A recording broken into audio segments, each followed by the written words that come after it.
episode 112.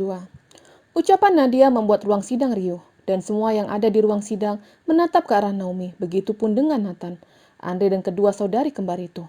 "Naomi, apa kamu?" tanya Oma Stacy. Naomi tidak menghiraukan, dia berdiri lalu berteriak cukup kencang. "Hai wanita jalang, jangan asal menuduh," teriaknya yang tidak peduli jika dia sedang berada di ruang sidang. Hakim ketua mengetuk palu sebanyak 3 kali. Naomi dipersilakan untuk duduk kembali. "Pelapor silakan dilanjutkan," ujar hakim ketua. "Bukan dia yang mencoba membunuhku." Nadia menunjuk ke arah Nathan. "Apa Anda yakin?" tanya hakim lagi. "Iya, saya melihat dengan mata dan kepala jika yang membunuh saya orang lain," sahutnya. "Siapa itu? Apa Anda tahu orangnya?" "Adiknya yang bernama Nico." "Apa?" Nathan kaget mendengar cerita itu. "Nico?" Oma Stacy menatap ke arah Naomi. "Sepertinya ini hanya karangan wanita itu. Tadi aku, sekarang Nico," sahut Naomi dan terdengar oleh Putri. "Dan siapa yang menyuruh Anda membuat laporan palsu? Apakah saudara yang bernama Nico?" tanya hakim ketua. "Bukan." "Lalu siapa?" tanya hakim ketua lagi. "Dia." Nadia kembali menunjuk Naomi. "Hei, jangan mengarang!" teriak Naomi. "Saudari pelapor, jika Anda sekali ini membuat laporan palsu, Anda akan kami kenakan pasal," ancam hakim. Pengacara Nadia membisikkan sesuatu kepadanya, tapi Nadia tetap kekeh dengan pendiriannya. "Yang saya katakan benar," ujar Nadia. "Dia bohong!" teriak Naomi. "Minggu lalu saya melihatnya di apartemen pelapor," ujar Putri yang ikut bersaksi. Ruang sidang bukan seperti sidang pada umumnya. Semua ingin memberikan kesaksian. Hakim kembali mengetuk palu. Nadia, Putri, dan Naomi dipindahkan duduk di depan. Hakim ketua mulai mengajukan pertanyaan kepada ketiga wanita itu. "Ceritakan yang sebenarnya kepada kami," ujar hakim kepada Nadia. "Beberapa bulan sebelumnya," ujar Nadia yang mulai menceritakan kejadian yang sesungguhnya. Ketika Nadia selamat dari koma yang hampir membuatnya meninggal, dia ditempatkan di sebuah ruang rawat inap. Polisi mulai mengajukan beberapa pertanyaan kepadanya tentang pelaku dari percobaan pembunuhan itu, tapi dia memilih untuk diam seperti pura-pura hilang ingatan. Sampai Nico datang ke ruang perawatan. Pria itu tahu tentang kondisi Nadia yang pura-pura. Nico memberikan ponsel kepada Nadia yang akan digunakan untuk menghubunginya nanti. Tapi sebelum Nico, telah datang lebih dulu Naomi yang menyuruhnya untuk melakukan rencana itu dengan membuat laporan palsu untuk Nathan. Naomi memberikan jaminan hidup untuk Nadia, juga berjanji akan menerima dia sebagai menantu dari keluarga Alexander. Karena sebelumnya, Nico mengatakan kepadanya tidak bisa menikahi Nadia dengan alasan Naomi tidak akan menyetujui. Tapi ketika Naomi sendiri yang mengatakan, itu membuat Nadia bersemangat untuk membantu Naomi dan Nico. Nico tidak tahu jika rencana itu semula dari mamanya, dan dia juga tidak tahu keterlibatan maminya dengan semua rencana itu. "Itu bohong," teriak Naomi. "Anda tidak diizinkan bicara sebelum ada instruksi dari kami," seru hakim ketua. Naomi kembali diam. "Apa Anda ada bukti jika nyonya ini pelaku dari semua kejahatan ini?" tanya hakim ketua sembari menunjuk ke arah Naomi. "Ada." Nadia menunjukkan hasil rekaman suaranya dengan Naomi. "Wanita jalang!" teriaknya marah. Seminggu lalu, tepatnya sebelum Putri datang menemui Nadia, Naomi datang lebih dulu ke apartemen itu. Datang dengan membawa sebuah cek dengan nominal yang cukup besar. "Ini untuk upahmu karena telah berbohong," ujar Naomi sembari melemparkan cek itu ke wajah Nadia. Wanita itu menatap cek yang tergeletak di pangkuannya. "Perlakuannya saja kepadaku tidak baik. Apa mungkin aku akan dianggap menjadi menantunya? Atau aku akan dianggap sebagai pembantu?" "Kenapa? Apa itu masih kurang?" tanya Naomi yang memperhatikan Nadia. Dia menatap cek. Nadia tersenyum. "Saya akan mengambilkan minuman untuk nyonya," ujarnya berlari. "Tidak perlu," teriak Naomi. Karena kondisinya Nadia berada di dapur, jadi dia harus berteriak. Tapi Nadia bukan mengambil minuman, melainkan ponselnya, dan mulai merekam, lalu meletakkan ponselnya di saku. "Duduklah, waktuku tidak banyak," ujar Naomi. Nadia kembali duduk dan tersenyum. "Jika Nathan dinyatakan bersalah, apakah janji terakhir akan nyonya penuhi?" tanyanya. Tiba-tiba Naomi tertawa. "Kamu jangan bermimpi untuk menjadi keluarga Alexander," ujarnya.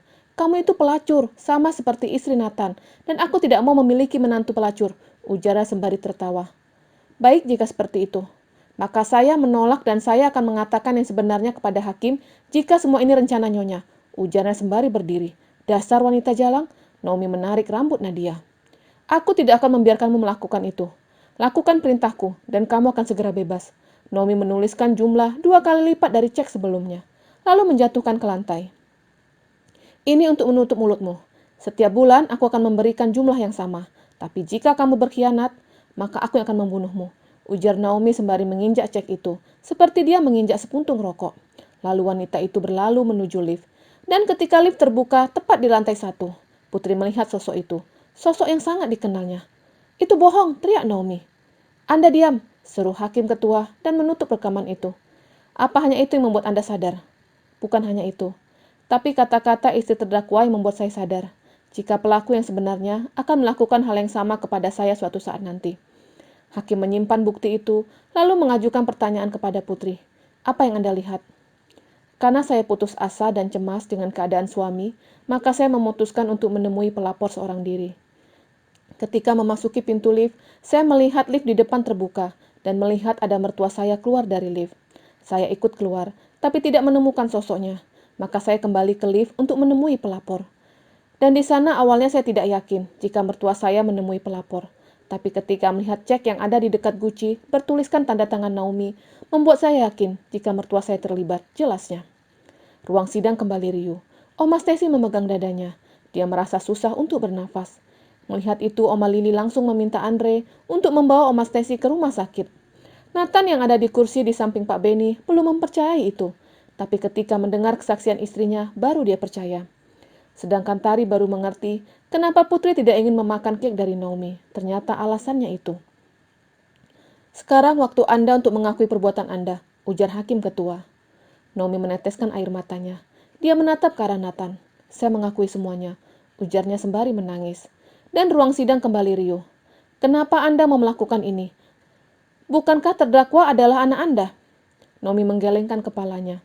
Dia bukan anak kandung saya, ujarnya menangis. Anak kandung saya hanya Nico, dia asli darah daging saya. Ucapan Naomi membuat Nathan terpukul. Ternyata tidak ada darah Alexander dari tubuhnya. Dia merasa sangat sedih mendengar itu semua. Selain itu, apa alasan Anda melakukan ini kepada terdakwa? Tanya hakim lagi. Dia bukan darah daging saya. Tapi kenapa semua harta Alexander diberikan kepadanya? Bukan kepada darah dagingku, teriaknya marah. Hakim mencatat semuanya, termasuk para kuasa hukum dari Nathan dan Nadia ikut mencatat semuanya. Apa yang Mami katakan di kantor? Mami menamparku karena aku membela Putri. Dia teringat tentang kemarahannya pada saat Putri dilaporkan Naomi. Mendatangi maminya ke kantor dan terjadilah perdebatan itu. Sampai Nathan berkata kasar dengan mengatakan lebih baik tidak dilahirkan dari rahim Naomi. Dan ternyata yang diucapkannya benar. Ternyata sikap Naomi kepada Nathan dan Putri hanya palsu belaka. Berpura-pura baik agar dia tidak dicurigai. Berpura-pura sangat menyayangi Putri dan calon cucunya. Tapi semuanya bohong.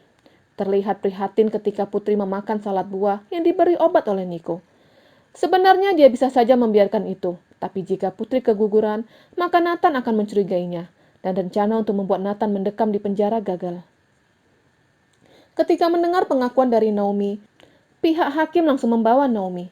Dan untuk berapa lama Naomi ditahan, akan dilanjutkan untuk sidang selanjutnya.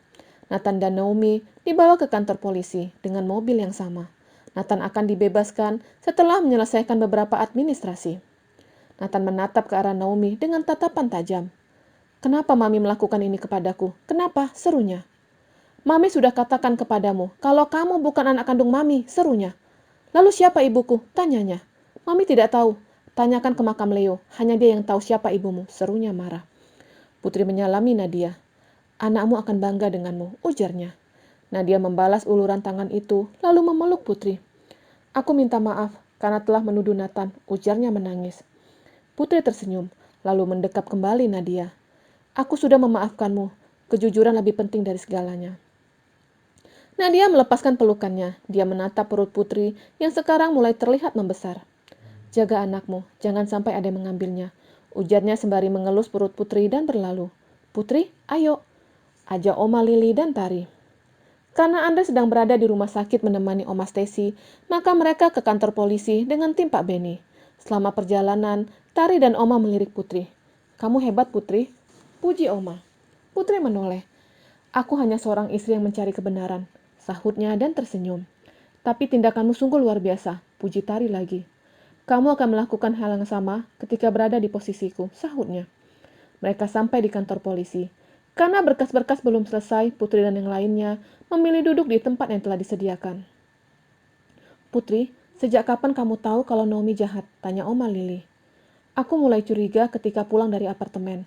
Seperti yang aku katakan, ada tanda tangan Naomi di cek, dan aku tidak sengaja melihat itu, jelasnya. Dan kamu takut makan makanan darinya, karena khawatir diracun. Tebak Tari. Iya benar. Tidak berapa lama Nathan keluar dari kantor polisi bersama dengan Pak Benny. Putri langsung memeluk erat suaminya. Bagaimana keadaanmu? Tanyanya ke Putri. Aku baik saja. Mana Andre? Tanyanya yang tidak memperhatikan keberadaan sahabatnya.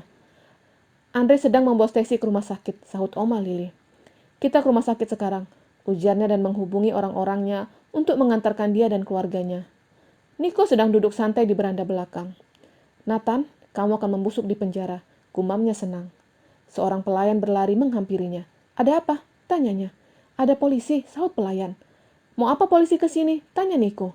Tidak tahu, Tuan. Nico masuk ke dalam rumahnya untuk menemui polisi. Ada apa, Pak? Tanyanya. Anda kami tahan, karena terbukti telah melakukan percobaan pembunuhan kepada saudari Nadia. Apa? Bapak salah. Wanita itu sedang mengarang. Yang melakukan itu Nathan. Silahkan Anda ikut kami. Baik, aku akan ikut. Tapi izinkan aku mengganti pakaianku, ujarnya. Polisi menganggukkan kepalanya, dan seorang polisi mengikutinya. Ketika hendak mau masuk ke dalam lift, dia mendorong polisi yang mengikutinya, lalu kabur dari pintu yang ada di belakang, lari dengan menggunakan celana pendek, bersambung.